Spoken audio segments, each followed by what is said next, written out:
Dans cette séance, on va traiter un exercice. On va voir comment on résout un système de suite récurrente. Voilà, dans l'exercice.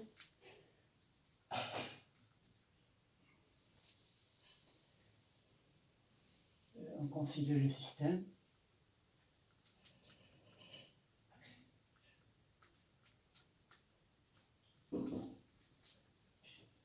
Un plus 1 est égal à un moins Vn. Vn plus 1 est égal à un plus Vn. Avec U0. U0 est égal à 1 et V0 égale moins 1. La première question, résoudre S. Résoudre le système S. Deuxièmement, calculer U6 et V6. Voilà, on passe à la solution.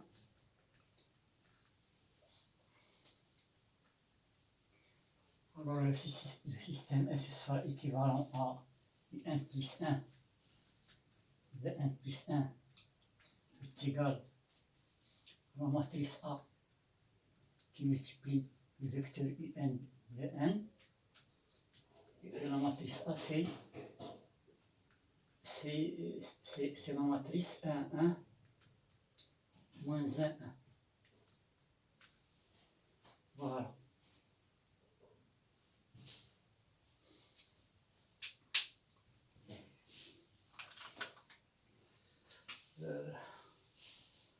Alors, on montre par récurrence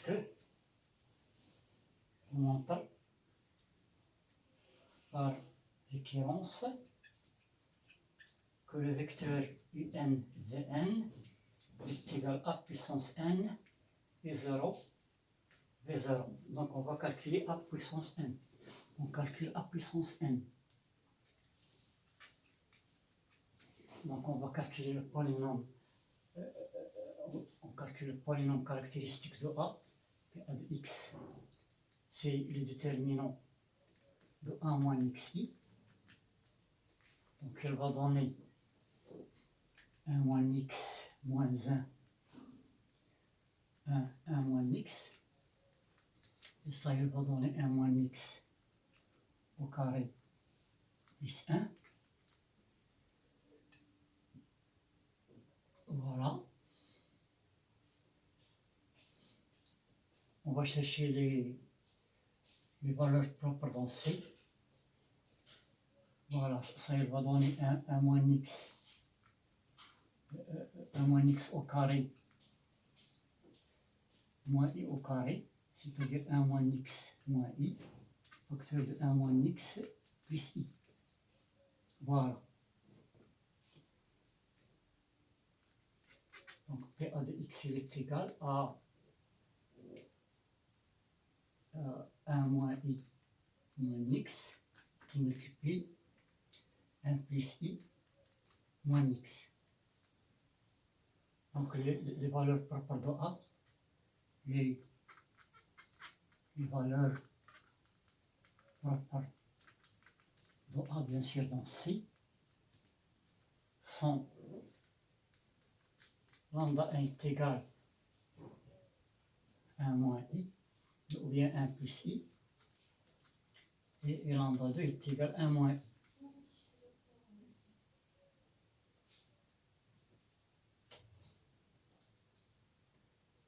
Voilà. Donc, lorsqu'on résout PA de x égale 0, on va obtenir x égale 1 plus ou moins i. Ce sont les valeurs propres. Alors ici, on va faire la méthode de division. Donc, on divise xn par PA de x. Puisque le polynôme, puisque le PA de x est un polynôme de degré 2, donc on va obtenir xn est égal à pi de x PA de x plus alpha n x plus bêta n. Alpha nx plus bêta n, c'est le reste de la division. Alpha n et bêta n seront donc de suite qu'on va déterminer. Donc on va donner à x la valeur 1 plus i. On a 1 plus i puissance n, il est égal, ici on va obtenir 0, puisque c'est une valeur propre, plus alpha n, 1 plus i, plus bêta n. De même, on donne à x la valeur 1 moins i, on va obtenir ici 0, plus alpha n, 1 moins i, plus bêta n. Donc on va calculer d'abord alpha n, on va faire la somme, ou bien la différence. On fait la différence pour éliminer bêta n. Donc on va obtenir 1 plus i puissance n moins 1 moins i puissance n. La différence ici, il va donner alpha n 1 plus i moins 1 plus i, c'est-à-dire 2i. Voilà. Donc alpha n, il est égal à 1 plus i puissance n moins 1 moins i puissance n sur 2i. Mais ça c'est exactement, puisque 1 moins i c'est le conjugué de 1 plus i, ça c'est 2i imaginaire de 1 plus i puissance n sur 2i. Donc il va donner exactement l'imaginaire de 1 plus i puissance n. Mais on a 1 plus i, c'est la racine de 2, exponentielle i pi sur 4. Donc 1 plus i puissance n, il est égal à racine de 2 puissance n, exponentielle i n pi sur 4. Et on va prendre l'imaginaire.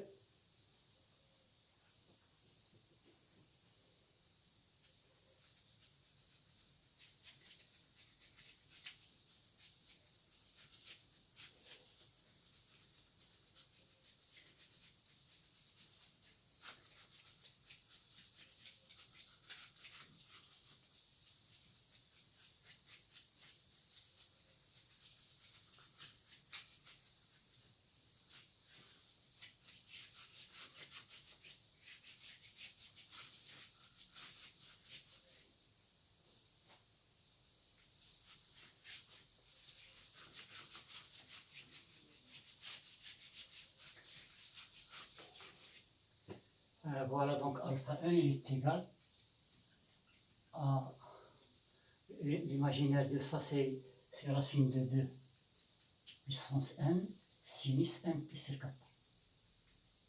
C'est ça alpha n. Maintenant on va calculer bêta n, on va faire la somme. On a 1 plus i puissance n plus 1 moins i puissance n, il est égal.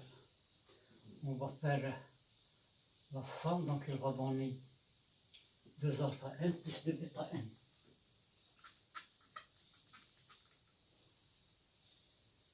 Mais cette somme-là, c'est 2 fois le réel de 1 plus i puissance n. Il sera égal à 2 alpha n plus 2 bêta n. Donc on simplifie avec 2. Donc on va obtenir alpha n plus bêta n, il est égal au réel. Le réel de ça, on a déjà calculé ça, c'est racine de 2 puissance n. Le réel, c'est le cosinus de n pi sur 4. Voilà. Donc bêta n, il est égal à racine de 2 puissance n, cosinus n pi sur 4, moins alpha n, c'est-à-dire moins racine de 2 puissance n, sinus n pi sur 4. Voilà. Puis on revient à la relation de la division. On va remplacer maintenant x par a. On a an, il est égal Donc on va obtenir ici 0 d'après le théorème de Cayley-Hamilton. 0 plus alpha NA plus bêta NI. Voilà, donc on va remplacer. Donc alpha N c'est racine de 2 puissance n cosinus n pi sur 4. AC, en matrice AC c'est 1, 1, moins 1, 1. Voilà, plus bêta n, voilà bêta n, plus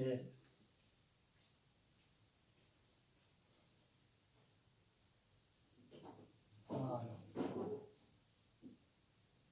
Donc on va remplacer P plus racine de 2 puissance n cosinus n pi sur 4 moins racine de 2 puissance n sinus n pi sur 4 qui multiplie la matrice unité 1, 0, 0, 1. Voilà. Donc il va donner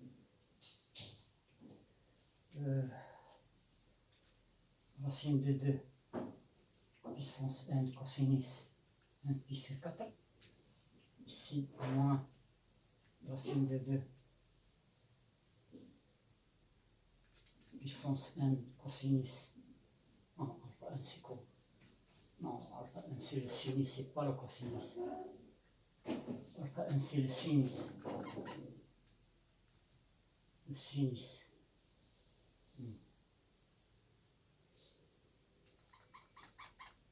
Sinus ici.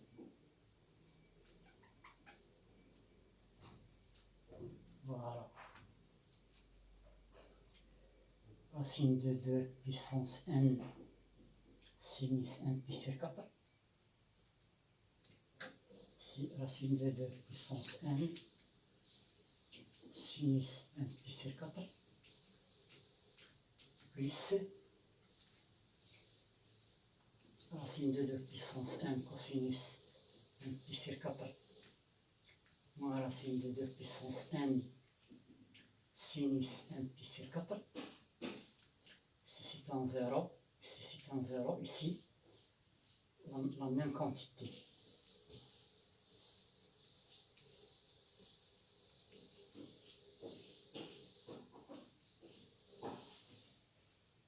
Voilà.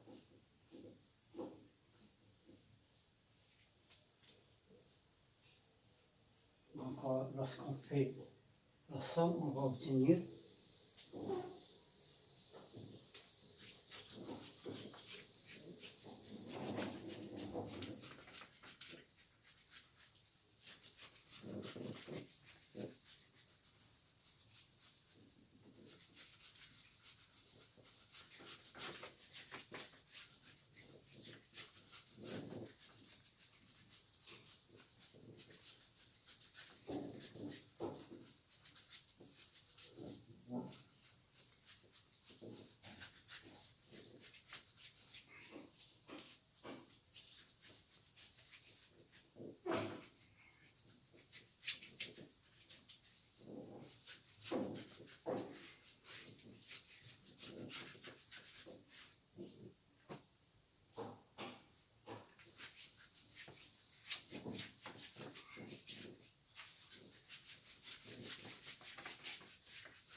lorsqu'on fait la somme, on aura des simplifications, on va obtenir à n, il est égal à racine de 2 puissance n cosinus n pi sur 4.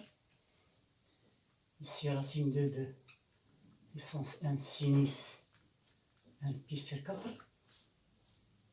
Voilà. Ici moins racine de 2 puissance n sinus n pi sur 4. Ici, racine de 2 puissance n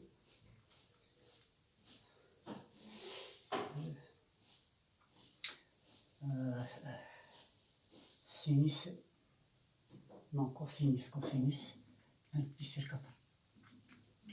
Vous allez remarquer que c'est la matrice de rotation.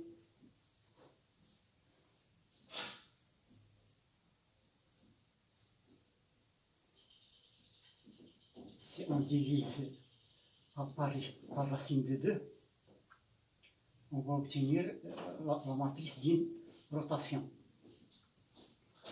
Voilà.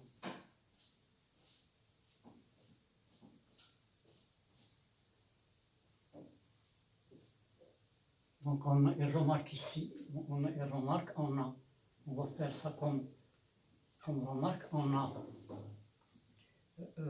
A sur racine de 2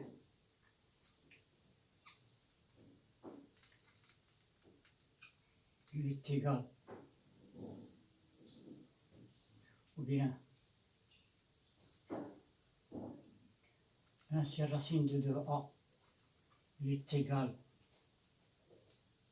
1 sur racine de 2, 1 sur racine de 2, moins 1 sur racine de 2, 1 sur racine de 2.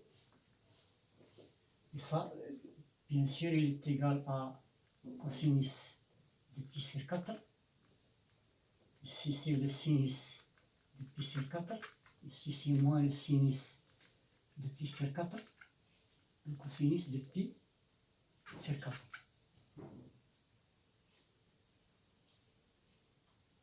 Donc, on peut passer à la puissance énième de cette matrice, puisque ça, c'est une matrice de rotation.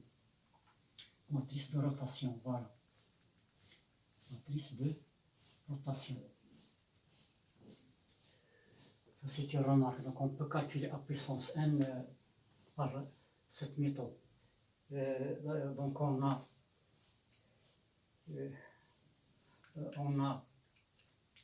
IN Vn est égal à puissance n et 0 V0. Voilà, il est égal à. Donc on va remplacer. On peut factoriser par racine de 2 puissance n. Il reste ici cosinus 1 pi sur 4. Sinus 1 pi sur 4. Moins sinus 1 pi sur 4. Cosinus 1 pi sur 4. On va remplacer V0, V0 c'est 1, et V0 c'est moins 1. Voilà. Donc elle va donner racine de 2 puissance n, facteur de cosinus 1 pi sur 4, plus sinus de 1 pi sur 4, ici sinus de 1 pi sur 4, moins le cosinus de 1 pi sur 4.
Voilà, donc on va déduire de ça que la suite IN est égale à racine de 2 puissance n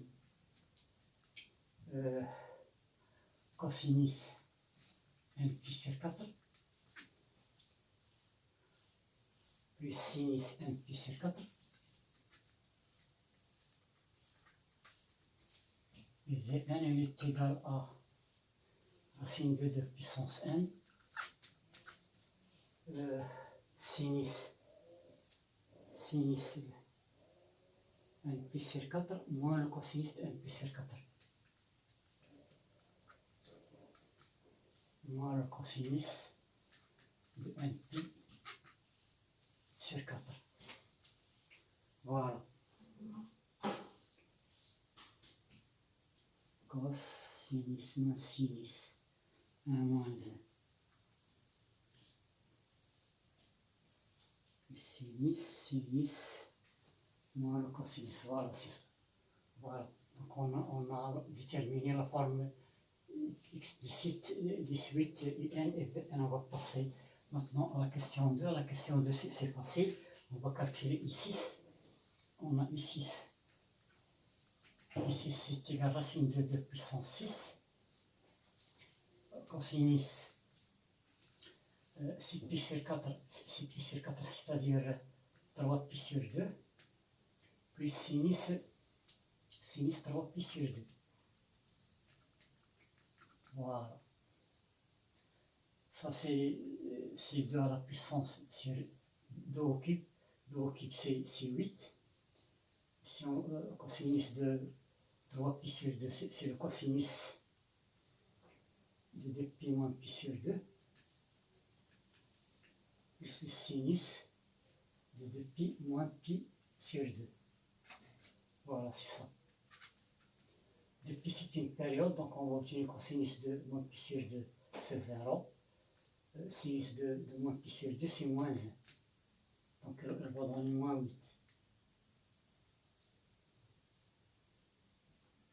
Donc ici c'est égal à moins 8. Voilà. On va calculer V6. V6 c'est racine de 2 puissance 6. Sinus 6 pi sur 4 c'est 3 pi sur 2. Moins le cosinus de 3 pi sur 2. Ça bien sûr, le sinus de 3 pi sur 2, c'est racine de 2 puissance 6, c'est 2 au cube sur 8. Le sinus de 3 pi sur 2, qu'est-ce qu'on a dit? C'est moins 1. Cosinus 3 pi sur 2, c'est